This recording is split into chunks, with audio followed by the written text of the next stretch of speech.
হঠাৎ করে যেভাবে মল্লিকার্জুন খাড়গের নামটা ঘোষণা করে দিলেন মমতা ব্যানার্জি, মানে এই জোটে যাতে জোটের মধ্যে যাতে হচপচ হয়ে যায় সেই চেষ্টা উনি চালাচ্ছেন।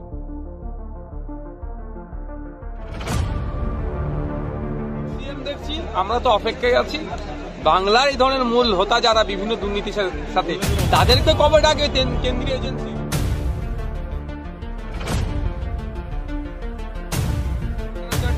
চারজন যারা আছেন, সেটা প্রাচীন কাল থেকে হয়ে আসছে, যেনাদের কথাটা হিন্দু ধর্ম সমাজের কতটা গুরুত্বপূর্ণ, তারাই রাম মন্দিরকে সেই এলাকাতে পোস্টার মারছিল শওকত মোল্লা সাহেবের বিধানসভাটা। সেই সময় আমাদের কর্মীদের মারধর করে মাথা ফাটে। আমাদের মমতা ব্যানার্জি সত্যিকারের অর্থে যদি বাংলায় সুশাসন প্রতিষ্ঠা করতে চাই, এই বিষয় পেলে ফাস্ট ট্র্যাক কোর্ট করুক, শাস্তির ব্যবস্থা করুক। দেখুন, কেন থাকছেন না তো সেটা তুমি বলতে পারবেন, তবে আমি এখনো বলছি এই জোটের ভবিষ্যৎ এখনো কোন জায়গায় গিয়ে দাঁড়াবে সময় কথা বলবেন। কতজন থাকে বা কতজন বেরিয়ে বার হয়ে চলে আসে সেটা দেখবেন। কারণ আপনারা দেখেছেন হঠাৎ করে যেভাবে মল্লিকার্জুন খাড়গের নামটা ঘোষণা করে দিলেন মমতা ব্যানার্জি, মানে এই জোটে যাতে জোটের মধ্যে যাতে হচপচ হয়ে যায় সেই চেষ্টা উনি চালাচ্ছেন। উনি কখনোই চাইবেন না বিজেপি কেন্দ্র থেকে দুর্বল হোক। সবসময় মমতা ব্যানার্জি চাইবেন বিজেপি কেন্দ্রের শক্তিশালী থাকুক। ফলে বাংলাতে ওনার যে কোর ভোট ব্যাংকে ভয় দেখিয়ে ভোটটা যে নিচ্ছে এতদিন ধরে, সেটা মানে বহাল তবিয়তে বজায় থাকবে।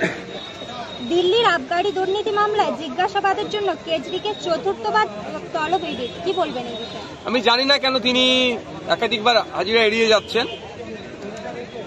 দেখুন, কেউ যদি দুর্নীতি করে থাকে ভয় পাবে, নাহলে ডাকবে, যাবে, ইন্টারোগেশন করবে, জিজ্ঞাসাবাদ করবে, ছেড়ে দেবে। তবে একটা কথা, দিল্লির সিএম দেখছি, আমরা তো অপেক্ষায় আছি। বাংলার এই ধরনের মূল হোতা যারা বিভিন্ন দুর্নীতির সাথে, তাদেরকে কবে ডাকে কেন্দ্রীয় এজেন্সি, সেটাই আমরা অপেক্ষায় আছি। বিজেপি প্রতি বিধানসভা থেকে 6000 করে ভোটারকে রাম মন্দির পরিদর্শনে নিয়ে যাচ্ছেন। রাম মন্দির কি সত্যি তীর্থভূমি নাকি রাজনৈতিক ক্ষেত্র? দেখুন, ওটা তো মানুষই বলছে, আমি কেন বলবো? পশ্চিমবাংলা সারা ভারতবর্ষের মানুষ দেখছেন, শুধু ভারতবর্ষে নয়। শঙ্করাচার্যের যিনি চারজন যারা আছেন, সেটা প্রাচীন কাল থেকে হয়ে আসছে, যেনাদের কথাটা হিন্দু ধর্ম সমাজের কতটা গুরুত্বপূর্ণ, তারাই রাম মন্দিরকে নিয়ে কি বলেছেন আমাকে নতুন করে বলতে অবকাশ লাগছে না। তারপরেও বলবো 6000 নিয়ে যাক আর 6 লাখ নিয়ে যাক, মানুষকে, বাংলার মানুষ হয়তো ঘুরে আসতে পারে। ভোট কিন্তু বিজেপি তৃণমূলের বিরুদ্ধে এবার লোকসভাতে দেবে। নাজার থানাতে ইডির বিরুদ্ধে মামলা রুজু হয়েছে, এবার একাধিক মামলা রুজু করেছে, কি বলবেন? 1,35,000 টাকা না কত টাকা নাকি ইডির অফিসাররা নিয়েছে বা চুরি করেছে, এই ধরনের শ্লীলতাহানি এই ধরনের সব দিয়েছে। ব্যাপারটা বুঝতে পারছেন আমরা কোথায় বসবাস করছি? আমরা বিরোধীরা তাহলে আমাদের বিরোধীদেরকে মারছে।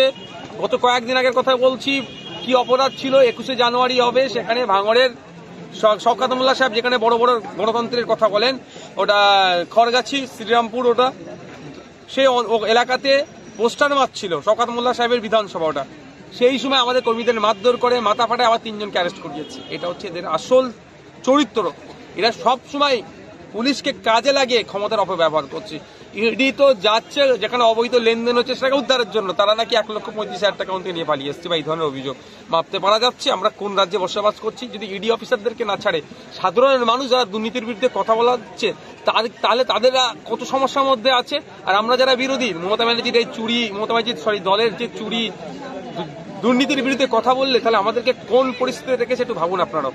উত্তরপ্রদেশ থেকে 3 সাধু বাঁকুড়া থেকে আসলেন, সেই সময় তাদের ওপর হামলা, তৃণমূলের বেশ 12 জনকে অ্যারেস্ট করেছে, কি বলেন? 12 জনকে অ্যারেস্ট করেছে। আমাদের যারা আসছিলেন গঙ্গাসাগরে, তারা পুণ্যার্থী, তারা আমাদের বাংলার, তারা অতিথি, যারা এই অপকর্ম করেছে একটাও না ছাড় পায়। আমি মনে করবো মমতা ব্যানার্জি সত্যিকারের অর্থে যদি বাংলায় সুশাসন প্রতিষ্ঠা করতে চাই, এই বিষয় পেলে ফাস্ট ট্র্যাক কোর্ট করুক, শাস্তির ব্যবস্থা করুক। অন্যথায় 10 বছর ঝুলিয়ে দিয়ে জামিন পাই যাওয়ার পরে 10 বছর ঝুলে যাবে, তারপরে কি হবে সেদিন আমরা দেখতে চাই না। বাংলায় শান্তি সম্প্রীতি পরিবেশ, আজকে যে সাধুদের উপরে আক্রমণ হচ্ছে, বাংলার বদনাম হবে। বাংলার যে সম্প্রীতির জন্য পীঠস্থান বাংলা, সেই ভাবমূর্তির উপরে আঘাত লাগবে। আমি বাংলার একজন দায়িত্বশীল জনপ্রতিনিধি হিসাবে আমি চাইবো যে প্রশাসনের কাছে অনুরোধ করবো এবং মমতা ব্যানার্জির কাছে অনুরোধ করবো যে আর যারা এর সাথে যুক্ত তাদেরকে চিহ্নিত করা হোক এবং ফাস্ট ট্র্যাক কোর্টের মাধ্যমে শাস্তির ব্যবস্থা করা হোক। গঙ্গাসাগরের মেলাকে তীর্থস্থানের নম্বর 1-এর জায়গায় নিতে চেয়েছিল পশ্চিমবঙ্গ সরকার, সেই জায়গায় এখনো পর্যন্ত সেই জায়গা তো পায়নি, উপরন্তু সাধুদেরকে হেনস্থা করা হচ্ছে। দেখুন, যে ঘটনা ঘটেছে ওর সাথে সরকার কতটা যুক্ত আছে বলতে পারবো না। সরকার যদি সদার্থক ভূমিকা না নেয়, ফাস্ট ট্র্যাক কোর্টের মাধ্যমে যদি সমস্যার সমাধান হয়, যারা করে তার শাস্তি না দেয় তাহলে তো একটা প্রশ্ন থাকবে। দ্বিতীয় কথা হচ্ছে, আপনারা ওই কথা বলছেন গঙ্গাসাগরে যে মেলা হচ্ছে, এই গঙ্গাসাগরের একটা উন্নত মানের হসপিটাল নাই, ওখানকার মা বোনেদেরকে সন্তান প্রসব করতে হলে প্রায়